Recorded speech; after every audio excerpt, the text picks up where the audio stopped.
ನಮಸ್ಕಾರ ಆತ್ಮೀಯ ವಿದ್ಯಾರ್ಥಿಗಳಿಗೆ BCom 5th semester principles and practice of auditing BCom 5ನೇ ಸೆಮಿಸ್ಟರ್ ಬರುತ್ತೆ 5ನೇ ಸೆಮಿಸ್ಟರ್ನ ಲೆಕ್ಕ ಪರಿಶೋಧನೆಯ ತತ್ವಗಳ ಒಂದು ವಿಷಯದಲ್ಲಿ ಮೊದಲನೇ ಟಾಪಿಕ್ ಇಂಟ್ರೊಡಕ್ಷನ್ ಆಫ್ ಆಡಿಟಿಂಗ್ ಲೆಕ್ಕ ಪರಿಶೋಧನೆಯ ಪರಿಚಯ ಅನ್ನೋ ಒಂದು ಟಾಪಿಕ್ ಅಲ್ಲಿ ಆಲ್ರೆಡಿ ಸುಮಾರು ವಿಡಿಯೋಸ್ ನೋಡಿದ್ವಿ. ಇದಕ್ಕಿಂತ ಹಿಂದಿನ ವಿಡಿಯೋಸ್ ಏನ್ ಮಾಡಿದೆ, ಅಡ್ವಾಂಟೇಜಸ್ ಆಫ್ ಆಡಿಟ್ ಅಲ್ಲಿ 2 ಪಾರ್ಟ್ ನಮಗೆ ಎಕ್ಸ್ಪ್ರೆಷನ್ಸ್ ಮಾಡಿದೆ. ಅದರಲ್ಲಿ ಒಂದು ಪಾರ್ಟ್ ಏನಿದೆ advantages to businessman or business ಅಂದ್ರೆ ಸಂಸ್ಥೆಯ ಮಾಲೀಕರಿಗೆ ಅಥವಾ ಸಂಸ್ಥೆಗೆ ಆಗುವಂತಹ ಪ್ರಯೋಜನಗಳು ಯಾವ್ಯಾವ ಅಂತ ಹೇಳಿ ಅದರಲ್ಲಿ ಡಿಸ್ಕಷನ್ ಮಾಡ್ತಾ ಹೋದ್ವಿ. ಅದರಲ್ಲೇ ಮತ್ತೆ ಸೆಕೆಂಡ್ ಪಾರ್ಟ್ ಏನ್ ಮಾಡಿದ್ವಿ ನಾವು ಅಡ್ವಾಂಟೇಜಸ್ ಟು ಇನ್ವೆಸ್ಟರ್ಸ್ ಅಂದ್ರೆ ಹೂಡಿಕೆದಾರರಿಗೆ ಆಗುವಂತಹ ಪ್ರಯೋಜನಗಳೇನು ಅಂತ ಹೇಳಿ ನೋಡ್ತಾ ಹೋದ್ವಿ. ಥರ್ಡ್ ಪಾರ್ಟ್ ನಾವೇನ್ ಮಾಡ್ತಾ ಇದ್ವಿ ಅದರ್ ಅಡ್ವಾಂಟೇಜಸ್ ಇತರ ಸೇವೆಗಳನ್ನ ನೋಡ್ತಾ ಇದ್ವಿ. ಇದರಲ್ಲಿ ಟೋಟಲ್ 10 ಪಾಯಿಂಟ್ಸ್ ಗಳಿದಾವೆ. ನಾನೀಗ ಫಸ್ಟ್ 5 ಪಾಯಿಂಟ್ಸ್ ಅನ್ನು ಬರ್ತೀನಿ. ಮತ್ತೊಂದು 5 ಪಾಯಿಂಟ್ಸ್ ಬರ್ತಾ ಎಕ್ಸ್ಪ್ರೆಷನ್ ಮಾಡ್ತಾ ಹೋಗ್ತೀನಿ. ಇದರಲ್ಲಿ ಇತರ ಪ್ರಯೋಜನಗಳಲ್ಲಿ ಫಸ್ಟ್ ಪಾಯಿಂಟ್ ಯಾವ್ದು ಬರುತ್ತೆ, ಯಾವುದು ಫೈನಾನ್ಷಿಯಲ್ ಪೊಸಿಷನ್ ಹಣಕಾಸಿನ ನೈಜ ಸ್ಥಿತಿಯನ್ನ ತಿಳಿಸ್ತಕ್ಕಂಥದ್ದು. ಆಡಿಟ್ ಏನ್ ಮಾಡುತ್ತೆ, ಫೈನಾನ್ಷಿಯಲ್ ಪೊಸಿಷನ್ ಅಂದ್ರೆ ಹಣಕಾಸಿನ ಸ್ಥಿತಿಯ ಬಗ್ಗೆ ಎಕ್ಸಾಕ್ಟ್ ಇನ್ಫಾರ್ಮೇಶನ್ ಅಂದ್ರೆ ಸರಿಯಾದ ಮಾಹಿತಿಯನ್ನ ಕೊಡ್ತಾ ಹೋಗುತ್ತೆ. ಅಂದ್ರೆ ಒಂದು ಕಂಪನಿಯ ಹಣಕಾಸಿನ ಸ್ಥಿತಿ ಏನಿದೆ, ಹೇಗಿದೆ, ಐದರ್ ಪ್ರಾಫಿಟ್ ಆರ್ ಲಾಸ್ ಅಲ್ಲಿ ಇದೆಯಾ, ಲಾಭ ಅಲ್ಲಿ ಇದೆಯಾ ಅಥವಾ ಸ್ಟೇಬಲ್ ಒಂದೇ ಹಂತದಲ್ಲಿ ಇದೆಯಾ, 1 ಇಯರ್ ಪ್ರಾಫಿಟ್ ಇದೆ 1 ಇಯರ್ ಲಾಸ್ ಅಲ್ಲಿ ಇದೆಯಾ. ಇಷ್ಟು ಕ್ಲಿಯರ್ ಇನ್ಫಾರ್ಮೇಶನ್ ಕರೆಕ್ಟ್ ಇನ್ಫಾರ್ಮೇಶನ್ ಕೊಡ್ತಕ್ಕಂಥದ್ದು ಯಾವುದು ಲೆಕ್ಕ ಪರಿಶೋಧನೆ. ಹಾಗಾಗಿ ಎವ್ಲೂಟ್ ಫೈನಾನ್ಷಿಯಲ್ ಪೊಸಿಷನ್ಸ್ ಹಣಕಾಸಿನ ನೈಜ ಸ್ಥಿತಿಯನ್ನ ಕೂಲಂಕುಷ ಪರಿಶೀಲನೆ ಮಾಡಿ ತಿಳಿಸ್ತಕ್ಕಂಥದ್ದು ಲೆಕ್ಕ ಪರಿಶೋಧನೆ ಅಂತ ಹೇಳಿ ನಾವು ಕರೀತಾ ಹೋಗ್ತೀವಿ. ಬಹಳ ಈಸಿಯಾಗಿ ಅಂಡರ್ಸ್ಟ್ಯಾಂಡ್ ಮಾಡ್ಕೊಳ್ತಾ ಹೋಗಿ ಲಿಸ್ಟಿಂಗ್ ಆಫ್ ಶೇರ್ಸ್ ಶೇರ್ಗಳ ಯಾದಿಯಲ್ಲಿ ಸೇರಿಸುವುದು. ಶೇರ್ಗಳ ಯಾದಿಯಲ್ಲಿ ಸೇರಿಸುವುದು ಅಂದ್ರೆ ನೀವೆಲ್ಲ ಗೊತ್ತಿರೋ ಸ್ಟಾಕ್ ಎಕ್ಸ್ಚೇಂಜ್ ಬೋರ್ಡ್ ಅಲ್ಲಿ ನಮ್ಮ ಕಂಪನಿಯ ಶೇರ್ಸ್ ಏನಾದ್ರು ಶೇರ್ ಬೇಕು ಅಥವಾ ಸ್ಟಾಕ್ ಎಕ್ಸ್ಚೇಂಜ್ ಮಾರ್ಕೆಟ್ ಅಲ್ಲಿ ನಮ್ಮ ಕಂಪನಿಯ ಶೇರ್ ನ ಅಂದ್ರೆ ಶೇರ್ಗಳ ಲೀಸ್ಟ್ ಅನ್ನ ಅಲ್ಲಿ ಸೇರಿಸಬೇಕಾದ್ರೆ ಅಲ್ಲಿ ಕಾಣಬೇಕಾದ್ರೆ ಮೋಸ್ಟ್ ಇಂಪಾರ್ಟೆಂಟ್ ಯಾವುದು ಅಂದ್ರೆ ಆಡಿಟಿಂಗ್ ಲೆಕ್ಕ ಪರಿಶೋಧನೆ ವರದಿ. ಯಾಕಂದ್ರೆ ಲೆಕ್ಕ ಪರಿಶೋಧನೆ ವರದಿ ನೈಜವಾಗಿತ್ತು, ಫೇರ್ ಅಂದ್ರೆ ಚೆನ್ನಾಗಿತ್ತು, ಪ್ರಾಫಿಟ್ ಆಗಿತ್ತು ಅಂದ್ರೆ ಆ ಕಂಪನಿಯ ಶೇರ್ಸ್ ಏನ್ ಮಾಡ್ಬೋದು ನಾವು ಲೀಸ್ಟಿಂಗ್ ಅಂದ್ರೆ ಒಂದು ಶೇರು ಮಾರ್ಕೆಟ್ ಒಂದು ಕಂಪನಿಯ ಶೇರ್ಗಳನ್ನ ತನ್ನ ಯಾದಿಯಲ್ಲಿ ಸೇರಿಸಬೇಕಾದ್ರೆ ಮೊದಲು ನೋಡ್ತಕ್ಕಂಥದ್ದು ಯಾವ ಪಾರ್ಟ್ ಅಂದ್ರೆ ಆಡಿಟ್ ರಿಪೋರ್ಟ್ ಲೆಕ್ಕ ಪರಿಶೋಧನೆಯ ವರದಿಯನ್ನ ನೋಡ್ತಾ ಹೋಗುತ್ತೆ. ಆ ಬೇಸಿಸ್ ಮೇಲೆ ಏನ್ ಮಾಡುತ್ತೆ ಆ ಶೇರ್ಗಳ ಯಾದಿಯನ್ನ ಅಥವಾ ಶೇರ್ಗಳ ಲಿಸ್ಟ್ ಅನ್ನ ಏನ್ ಮಾಡುತ್ತೆ ತನ್ನ ಸ್ಟಾಕ್ ಎಕ್ಸ್ಚೇಂಜ್ ಅಲ್ಲಿ ನೋಡ್ತಾ ಹೋಗುತ್ತೆ. ಇನ್ನು ಸೆಟಲ್ಮೆಂಟ್ ಆಫ್ ಕ್ಲೈಮ್ ಹಕ್ಕುಗಳ ಇತ್ಯರ್ಥಗೊಳಿಸತಕ್ಕಂಥ ಹಕ್ಕುಗಳು ಯಾವ್ಯಾವು. ಸಪೋಸ್ ಇನ್ನು ಕೆಲವೊಂದು ವಿಚಾರದಲ್ಲಿ ಹೇಳ್ಬೋದಾದ್ರೆ settlement of claim suppose in case of court ಅಲ್ಲಿ ಏನಾದ್ರು ನಮ್ಮ ಕಂಪನಿಯ ಸಂಬಂಧಪಟ್ಟಂಗೆ ಒಂದಿಷ್ಟು ಕ್ಲೈಮ್ಗಳಿದ್ದು, ಫಾರ್ ಎಕ್ಸಾಂಪಲ್ ಉದಾಹರಣೆ ಕೊಡ್ತಾ ಹೋಗ್ತೀನಿ. ಎಕ್ಸಾಂಪಲ್ ಕೊಟ್ಟಾಗೆ ಇನ್ಶೂರೆನ್ಸ್ ಕ್ಲೈಮ್ ಅಂದ್ರೆ ನಾವೇನ್ ಮಾಡ್ತೀವಿ ಇನ್ಶೂರೆನ್ಸ್ ಅನ್ನ ಕ್ಲೈಮ್ ಮಾಡ್ಕೋಬೇಕಾಗಿತ್ತು, ಇನ್ಶೂರೆನ್ಸ್ ಅನ್ನ ನಾವು ಪಡಿಬೇಕಾಗಿತ್ತು. ಸಾಧಾರಣ ಕ್ಲೈಮ್ ಗಳನ್ನ ನಾವೇನ್ ಮಾಡಬಹುದು ಕೋರ್ಟ್ ಮೂಲಕ ಇತ್ಯರ್ಥಗೊಳಿಸಬಹುದು. ಉದಾಹರಣೆ ಕೊಡ್ತೀನಿ, ನಮ್ಮ ಕಂಪನಿ ಅಸೆಟ್ ಯಾವುದೋ ಒಂದು ಕಾರಣದಿಂದ ಬೆಂಕಿಯಿಂದ ಸುಟ್ಟೋಗಿದ್ದಾವೆ. ನಮ್ಮ ಕಂಪನಿ ಅಸೆಟ್ ಎಷ್ಟಿದಾವೆ ಅಂತ ಗೊತ್ತಾಗಬೇಕಾದ್ರೆ ಅದಕ್ಕೆ ಏನ್ ಬೇಕು, ಮೂಲ ದಾಖಲೆ ಆಡಿಟಿಂಗ್ ರಿಪೋರ್ಟ್ ಬೇಕು. ಈ ಆಡಿಟಿಂಗ್ ರಿಪೋರ್ಟ್ ಬೇಸಿಸ್ ಮೇಲೆ ಏನ್ ಮಾಡ್ತೀವಿ ಅವುಗಳನ್ನ ಇತ್ಯರ್ಥಗೊಳಿಸ್ತಾ ಹೋಗ್ತೀವಿ. ಅದು ನಾವೇನ್ತೀವಿ ಸೆಟಲ್ಮೆಂಟ್ ಆಫ್ ಕ್ಲೈಮ್ ಎಲ್ಲಿ ಕೋರ್ಟ್ ಅಲ್ಲಿ. ಅದು ಒಂದೇ ಅಂತಲ್ಲ, ಸಾಕಷ್ಟು ಇದಾವೆ. Insurance companies realise the audit settlement of claim. ಯಾವಾಗ ಆಡಿಟ್ ರಿಪೋರ್ಟ್ ಕರೆಕ್ಟ್ ಆಗಿದೆ ಅನ್ನೋ ಆಧಾರದ ಮೇಲೆ ಇನ್ಶೂರೆನ್ಸ್ ಕಂಪನಿ ಏನ್ ಮಾಡುತ್ತೆ ಅದರ ಇತ್ಯರ್ಥಗೊಳಿಸ್ತಕ್ಕಂಥದ್ದು. ಎವಿಡೆನ್ಸ್ ಇನ್ ಕೋರ್ಟ್ ನ ದಾಖಲೆಯಾಗಿದೆ ಅಂತ ಹೇಳ್ತಾ ಹೋಗ್ತೀವಿ. ಕೋರ್ಟ್ ನ ದಾಖಲೆ ಅಂದ್ರೆ ಏನು, ಲೆಕ್ಕ ಪರಿಶೋಧನೆಯ ಒಂದು ವರದಿ ಏನಾಗಿರುತ್ತಂದ್ರೆ ಕಂಪನಿಯಲ್ಲಿ ಬರ್ತಕ್ಕಂಥ ಸಮಸ್ಯೆಗಳಿಗೆ ಒಂದು ದಾಖಲೆ. ಕೋರ್ಟ್ ಅಲ್ಲಿ ಯಾವ್ದಾದ್ರು ಸಮಸ್ಯೆಗಳು ಬಂದಾಗ in case disputes in the organisation, for example ಉದಾಹರಣೆ ಕೊಡ್ತಾ ಹೋಗ್ತೀನಿ. ಪಾರ್ಟ್ನರ್ಸ್ ಇರ್ತಾರೆ, ಪಾರ್ಟ್ನರ್ಸ್ ಮಧ್ಯೆ ತೊಂದರೆಗಳು ಸಮಸ್ಯೆಗಳು ಕ್ರಿಯೇಟ್ ಆದಾಗ ಆ ಪಾರ್ಟ್ನರ್ಸ್ ಕೋರ್ಟ್ ಗೆ ನಾವು ಹೋದಾಗ ಕೋರ್ಟ್ ಅಲ್ಲಿ ಏನ್ ಮಾಡುತ್ತೆ ಮೊದಲು ಎವಿಡೆನ್ಸ್ ಆಗಿ ದಾಖಲೆಗಳನ್ನ ಕೇಳ್ತಕ್ಕಂಥದ್ದು ಯಾವುದು ಲೆಕ್ಕ ಪರಿಶೋಧನೆ ವರದಿಯ ದಾಖಲೆಗಳನ್ನ ಕೇಳ್ತಾ ಹೋಗ್ತದೆ. ಆಡಿಟ್ ರಿಪೋರ್ಟ್ ನ ಒಂದಿಷ್ಟು ದಾಖಲೆಗಳನ್ನ ಕೋರ್ಟ್ ಕೇಳ್ತಾ ಹೋಗುತ್ತೆ. ಅದು ಎವಿಡೆನ್ಸ್ ಇನ್ ದ ಕೋರ್ಟ್ ನ ದಾಖಲೆ ಆಗಿರುತ್ತೆ. ಇದು ಯಾಕೆ ಕೋರ್ಟ್ ನ ದಾಖಲೆ ಅಂತ ಕೇಳಿದ್ರೆ ನಾನು ಆಲ್ರೆಡಿ ಹೇಳಿದ್ರೆ ಆಡಿಟ್ ಇಟ್ಸ್ ಮೋಸ್ಟ್ ಇಂಪಾರ್ಟೆಂಟ್. ಪ್ರತಿಯೊಂದು ದಾಖಲೆಯನ್ನು ಪೂರ್ತಿಯಾಗಿ ವೆರಿಫಿಕೇಶನ್ ಮಾಡಿ ಅವರು ಬರೆದಿರ್ತಾರೆ. ಹಾಗಾಗಿ ಅದೇನಾಗುತ್ತೆ ಎವಿಡೆನ್ಸ್ ಇನ್ ದ ಕೋರ್ಟ್ ನ ದಾಖಲೆ ಆಗಿರುತ್ತೆ. Facilitate calculation of PC facilitate calculation of PC ಖರೀದಿ ಪರಿಗಣನೆಗೆ ಸಹಾಯ ಮಾಡತಕ್ಕಂಥದ್ದು. ಉದಾಹರಣೆ ಕೊಡ್ತಾ ಹೋಗ್ತೀನಿ. Easily calculated purchase consideration on the base of auditing. ಅಂದ್ರೆ ಈ ಲೆಕ್ಕ ಪರಿಶೋಧನೆ ಆಧಾರದ ಮೇಲೆ ಅಥವಾ ಲೆಕ್ಕ ಪರಿಶೋಧನೆಯ ನಂತರ ಏನ್ ಮಾಡ್ತೀವಿ ನಾವು ಈ ಖರೀದಿ ಪರಿಗಣನೆಯನ್ನ ಸುಲಭವಾಗಿ ನಾವು ಮಾಡಬಹುದು, ಸಹಾಯ ಮಾಡ್ತಕ್ಕಂಥದ್ದು. ಉದಾಹರಣೆ ಕೊಡ್ತಾ ಹೋಗ್ತೀನಿ. ಈ ಖರೀದಿ ಪರಿಗಣನೆ ಅಂದ್ರೆ ವಸ್ತುಗಳನ್ನ ಹೇಗೆ ನಾವು ಮುಂದಿನ ವರ್ಷ ಖರೀದಿ ಮಾಡಬೇಕು, ನೆಕ್ಸ್ಟ್ ಇಯರ್ ಯಾವ ರೀತಿ ಈಸಿಯಾಗಿ ಕ್ಯಾಲ್ಕುಲೇಷನ್ ಮಾಡ್ತಾ ಹೋಗ್ಬೇಕು. ಕನ್ಸಿಡರೇಷನ್ಸ್ ಈ ಇಯರ್ ಎಷ್ಟಿದೆ, ನೆಕ್ಸ್ಟ್ ಇಯರ್ ಎಷ್ಟು ಖರೀದಿ ಪರ್ಚೇಸ್ ಆಗುತ್ತೆ ಅನ್ನೋದನ್ನ ಕುಲಕುಶ ಪರಿಶೀಲನೆ ಮಾಡತಕ್ಕಂಥದ್ದು ಕ್ಯಾಲ್ಕುಲೇಷನ್ ಆಫ್ ಪಿಸಿ ಅಂತ ಕರಿತಾ ಹೋಗ್ತೀವಿ. ಸೊ ಇದು ನಾನು ನಿಮಗೆ ಕಾಸ್ಟಿಂಗ್ ಅಲ್ಲೋ ಅಥವಾ ಫೈನಾನ್ಷಿಯಲ್ ಮ್ಯಾನೇಜ್ಮೆಂಟ್ ಅಲ್ಲೋ ಫೈನಾನ್ಷಿಯಲ್ ಸಂಬಂಧಪಟ್ಟಾಗೆ ಈಕ್ವೇಶನ್ ಅಲ್ಲಿ ಕೇಳ್ತಾ ಹೋಗ್ತಾರೆ. ಕ್ಯಾಲ್ಕುಲೇಷನ್ ಆಫ್ ಪಿಸಿ ಅಂತ ಕೇಳ್ತಾರೆ. ಖರೀದಿ ಪರಿಗಣನೆಗೆ ಲೆಕ್ಕ ಪರಿಶೋಧನೆ ವರದಿಯನ್ನು ಮಾಡುತ್ತೆ, ಸಹಾಯ ಮಾಡ್ತಾ ಹೋಗ್ತಕ್ಕಂಥದ್ದು. Okay, so 5 point. So next ಇನ್ನ 5 ಪಾಯಿಂಟ್ ನೋಡ್ತಾ ಹೋಗೋಣ.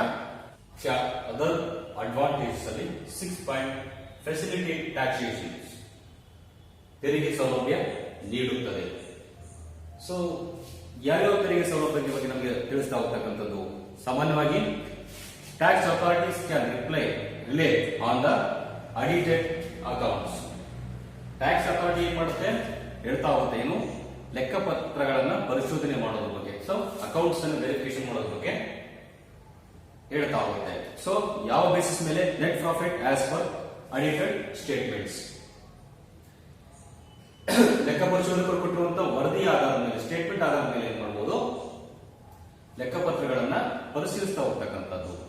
ಸೊ ನೆಟ್ ಪ್ರಾಫಿಟ್ ಯಾವುದು audited statement. So net profit ಕೊಟ್ಟಿದ್ರೆ, so suppose is the basis of determining of taxable income or taxable liability. ಅಂದ್ರೆ ಲೆಕ್ಕ ಪರಿಶೋಧನೆಯ ವರದಿಯ ಆಧಾರದ ಮೇಲೆ ಆ ಕಂಪನಿಯ taxable liability, tax liability of taxable income ಅಂದ್ರೆ ತೆರಿಗೆಯ ಇನ್ಕಮ್ ಎಷ್ಟಿದೆ, ತೆರಿಗೆ ಇನ್ಕಮ್ ಎಷ್ಟಿದೆ, ಅದರ ತೆರಿಗೆ ಎಷ್ಟು ಕಟ್ಟಬೇಕು, ಲಯಬಿಲಿಟಿ ಕಟ್ಟುವಂತದ್ದು ಎಷ್ಟು, ತೆರಿಗೆ ಕಟ್ಟತಕ್ಕಂಥದ್ದು ಎಷ್ಟು, ಅದರ ಬಗ್ಗೆ ನಿಮ್ಗೆ ಏನ್ ಮಾಡಬಹುದು ಲೆಕ್ಕ ಪರಿಶೋಧನೆ ಪೂರ್ತಿಯಾಗಿ ಅದರ ಬಗ್ಗೆ ಸಹಾಯ ಮಾಡ್ತಾವೆ. ಅದರ್ ಸರ್ವಿಸ್ ಅಂತ ಕರಿತಾವೆ. ಉದಾಹರಣೆ ಕೊಡ್ತೀನಿ. ಒಂದು ಕಂಪನಿಯ ಪ್ರಾಫಿಟ್ ಎಷ್ಟಿದೆ, ಅದಕ್ಕೆ ತೆರಿಗೆ ಎಷ್ಟು ಕಟ್ಟಬೇಕು, ಸೊ ಲಯಬಿಲಿಟಿ ಅಂತ ಲಯಬಲ್ ನಾವೆಷ್ಟು ಪೇ ಮಾಡಬೇಕು ತೆರಿಗೆ ಅನ್ನೋದು. ಟ್ಯಾಕ್ಸಬಲ್ ಇನ್ಕಮ್, ಸೊ ನಮಗೇನು ಇನ್ಕಮ್ ಇದೆ ಅದರಿಂದ, ಸೊ ಎಷ್ಟು ತೆರಿಗೆ ಕಟ್ಟೋದ್ರಿಂದ ನಮಗೇನು ಇನ್ಕಮ್ ಇದೆ ಅನ್ನೋದ್ರ ಬಗ್ಗೆ ಸೊ ಪೂರ್ತಿಯಾಗಿ ಅದರ ಬಗ್ಗೆ ಸೌಲಭ್ಯ ಸಲಹೆ ಕೊಡ್ತಕ್ಕಂಥದ್ದು ಯಾವುದು ಲೆಕ್ಕ ಪರಿಶೋಧನೆ ಕರಿತಾ ಹೋಗ್ತೀವಿ. ನೆಕ್ಸ್ಟ್ ಟ್ರೂ ಫೈನಾನ್ಷಿಯಲ್ ಪೊಸಿಷನ್, ನೈಜ ಹಣಕಾಸಿನ ಸ್ಥಿತಿ. ಸೊ ಇದು ಬಹಳ ಕ್ಲಿಯರ್ ಆಗಿ ಗೊತ್ತಾಗುತ್ತೆ. ಸೊ ಬ್ಯಾಲೆನ್ಸ್ ಶೀಟ್ ಅನ್ನು ನೋಡಿದಾಗ ನಾವು ಬ್ಯಾಲೆನ್ಸ್ ಶೀಟ್ ಟೋಟಲಿ ಟ್ಯಾಲಿ ಆಗುತ್ತೆ, ಬಟ್ P&L ಅಕೌಂಟ್ ಅಲ್ಲಿ ನೆಟ್ ಪ್ರಾಫಿಟ್ ಬಂದ್ರೆ net profit or net loss, either net profit or net loss ಅಂದ್ರೆ ನಮಗೆ ನೆಟ್ ಪ್ರಾಫಿಟ್ ಬಂದಾಗ ನೆಟ್ ಲಾಸ್ ಬಂದಾಗ ಸೊ ಟ್ರೂ ಫೈನಾನ್ಷಿಯಲ್ ಪೊಸಿಷನ್ ನಮ್ಮ ಹಣಕಾಸಿನ ನೈಜ ಸ್ಥಿತಿಯನ್ನು ತಿಳಿಸ್ತಾ ಹೋಗುತ್ತೆ. ಯಾವುದು ಲೆಕ್ಕ ಪರಿಶೋಧನೆ ವರದಿ. ಸೊ ಲೆಕ್ಕ ಪರಿಶೋಧನೆ ಮಾಡ್ತಕ್ಕಂಥದ್ದು. ಫಾರ್ ಎಕ್ಸಾಂಪಲ್ ಉದಾಹರಣೆ ಕೊಡ್ತೀನಿ. ನಮ್ಮ ಕಂಪನಿಯ ಲೆಕ್ಕಪತ್ರಗಳನ್ನು ಕೂಲಂಕುಷ ಪರಿಶೀಲನೆ ಮಾಡಿದಾಗ ಅದು ಪ್ರಾಫಿಟ್ ಆಗಿತ್ತು, so it's a true financial position. Suppose loss ಆಗಿತ್ತು, it's a true financial position. ನಮ್ಮ ಕಂಪನಿ ಹಣಕಾಸಿನ ಸ್ಥಿತಿ ಲಾಸ್ ಅಲ್ಲಿ ಇದೆಯೋ ಲಾಭದಲ್ಲಿದೆಯೋ, ಸೊ ನಷ್ಟದಲ್ಲಿದೆಯೋ ಮತ್ತು ಎಷ್ಟು ಇನ್ಕಮ್ ಇದೆ ಅದರ ಬಗ್ಗೆ ಪೂರ್ತಿಯಾಗಿ ಲೆಕ್ಕ ಪರಿಶೋಧನೆ ವರದಿ ನಮಗೆ ಲೆಕ್ಕ ಪರಿಶೋಧನೆ ಮಾಡಿದ ನಮಗೆ ಪೂರ್ತಿಯಾಗಿ ಇನ್ಫಾರ್ಮೇಶನ್ ಕೊಡ್ತಾ ಹೋಗುತ್ತೆ. Okay okay 8 as per law, ಕಾನೂನು ಪ್ರಕಾರ. ಸೊ ಆಸ್ ಪರ್ ಲಾ ಅಂದ್ರೆ ಆಕ್ಟ್ ಅಂತ ಕರೀತಾವೆ. ಸೊ 1956 ಕಂಪನೀಸ್ ಆಕ್ಟ್ ಅಲ್ಲಿ ಏನ್ ಹೇಳ್ತೋ ಆ ಶೆಡ್ಯೂಲ್ಸ್, ಆ ಸ್ಕೀಮ್ಸ್ ಮೇಲೆ, ಆ ರೂಲ್ಸ್ ಮೇಲೆ ಏನ್ ಮಾಡುತ್ತೆ ಕಂಪನಿ ಲೆಕ್ಕ ಪರಿಶೋಧನೆ ಏನ್ ಮಾಡುತ್ತೆ, ಆ ಆಧಾರದ ಮೇಲೆ ಲೆಕ್ಕ ಪರಿಶೋಧನೆಯನ್ನ ಮಾಡ್ತಕ್ಕಂಥದ್ದು. So as per law 1956 companies act ಏನ್ ಹೇಳುತ್ತೋ ಆ ಬೇಸಿಸ್ ಮೇಲೆ, ಆ ಶೆಡ್ಯೂಲ್ಸ್ ಮೇಲೆ, ಆ ಪ್ರಿನ್ಸಿಪಲ್ಸ್ ಮೇಲೆ, ಆ ರೂಲ್ಸ್ ಮೇಲೆ ಏನ್ ಮಾಡುತ್ತೆ ಸೊ ಲೆಕ್ಕ ಪರಿಶೋಧನೆ ವರದಿ, ಲೆಕ್ಕ ಪರಿಶೋಧನೆಯ ನೈಜ ಸ್ಥಿತಿಯನ್ನ ಅಥವಾ ಲೆಕ್ಕ ಪರಿಶೋಧನೆ ಪೂರ್ತಿ ಅದರ ಏನು ಕೂಲಂಕುಷ ಪರಿಶೀಲನೆ ಮಾಡ್ತಕ್ಕಂಥದ್ರ ಬಗ್ಗೆ ಅದು ಮಾಡ್ತಕ್ಕಂಥದ್ರೆ ಆಸ್ ಪರ್ ಲಾ ಪ್ರಕಾರ ನಡೀತಕ್ಕಂಥದ್ದು ಅಂತ. 1956 ಕಂಪನೀಸ್ ಆಕ್ಟ್ ಪ್ರಕಾರ ಅದು ಏನ್ ಹೇಳುತ್ತೋ ಆ ಬೇಸಿಸ್ ಮೇಲೆ ಲೆಕ್ಕ ಪರಿಶೋಧನೆಯ ಕೊಡ್ತಕ್ಕಂಥದ್ದು. ಅದರ ಅಡ್ವಾಂಟೇಜಸ್ ಏನಿದೆ, ಅದರಿಂದ ಬರ್ತಕ್ಕಂಥ ರೂಲ್ಸ್ ಗಳು ಯಾವ ರೀತಿ ಫಾಲೋ ಮಾಡಬೇಕು, ಸೊ ಪ್ರಿನ್ಸಿಪಲ್ಸ್ ಹೇಗೆ ಫಾಲೋ ಮಾಡಬೇಕು ಅಂತ ಹೇಳ್ತಾ ಹೋಗ್ತಕ್ಕಂಥದ್ದು ಯಾವುದು ಆಸ್ ಪರ್ ಲಾ, ಕಾನೂನು ಪ್ರಕಾರ. ಇನ್ನು ಸ್ಟ್ಯಾಂಡರ್ಡ್ ಪ್ರೊಸೀಜರ್, ಪ್ರಮಾಣ ವಿಧಾನ ಅಂತ ಇರ್ತಾವೆ. ಸ್ಟ್ಯಾಂಡರ್ಡ್ ಪ್ರೊಸೀಜರ್ ಅಂದ್ರೆ ಏನು,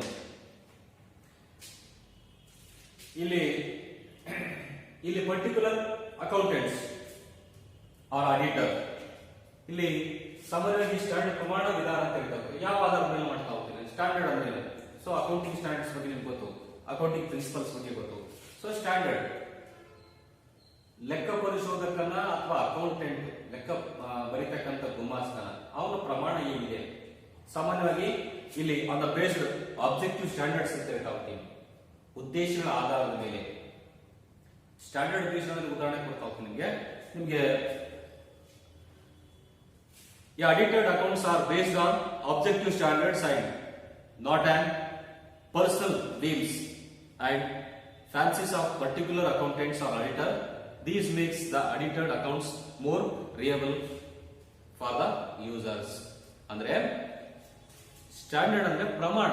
ಸೊ ಇವನು ಕೊಡುವಂತ ಲೆಕ್ಕಪತ್ರಗಳ ವರದಿ ಏನಾಗಿರ್ಬೇಕಂದ್ರೆ ಪ್ರಮಾಣವಾಗಿರ್ಬೇಕು, ಅಂದ್ರೆ ನೈಜವಾಗಿರ್ಬೇಕು, ಸತ್ಯವಾಗಿರ್ಬೇಕು, ಸ್ಟ್ಯಾಂಡರ್ಡ್ ವಿಧಾನವನ್ನು ಹೊಂದಿರಬೇಕು. ಸೊ ಸ್ಟ್ಯಾಂಡರ್ಡ್ಸ್ ಅಂದ್ರೆ ಏನಂತ ನಾವು ಅಕೌಂಟಿಂಗ್ ಸ್ಟ್ಯಾಂಡರ್ಡ್ಸ್ ಅನ್ನ ಬಳಕೆ ಮಾಡಿರಬೇಕು. ಸೊ ಅದ್ರ ಬಗ್ಗೆ ನಾಲೆಜ್ ಇರಬೇಕು. ಆ ಬೇಸಿಸ್ ಮೇಲೆ ಆ ವ್ಯಕ್ತಿ ತಯಾರು ಮಾಡಿರಬೇಕು. ಯಾಕೆ? ಯೂಸರ್ಸ್ ಬಳಕೆ ಮಾಡ್ತಕ್ಕಂಥವ್ರಿಗೆ ಅದು ಗೊತ್ತಾಗಬೇಕು.